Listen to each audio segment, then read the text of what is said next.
नमस्कार मंडळी.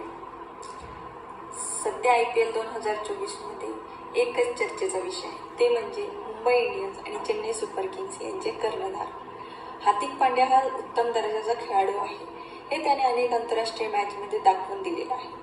IPL ही cricket जगातील अजून एक मोठी खेळी असल्याने त्याकडे केवळ फ्रँचायझी म्हणून अनेक जण पाहत नाहीत. इथल्या सामन्यातील खेळाडूची निवड होताना आपण पाहिले आहे, मग त्यालाच का ट्रोल केलं जातं? कारण त्याच्या मागे कारण आहे.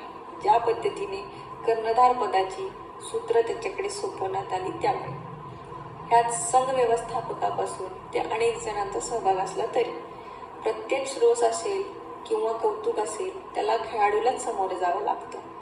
आता महेंद्रसिंग धोनीने ज्या पद्धतीने आपली सूत्रे ऋतुराज गायकवाडच्या हाती दिली किंवा ज्या पद्धतीने ते नेतृत्व बदललं गेलं, त्यात स्थिरता होती. तिथे कोणीही ऋतुराजला अपमानित केलं नाही. त्यामुळे ह्या गोष्टीवरून आपण एक नक्की शिकू शकतो की आपण एखाद्या क्षेत्रात जेव्हा मोठ्या स्थानावर जात असतो, तेव्हा आपल्या वागण्या बोलण्याचेही परिणाम पडत असतात.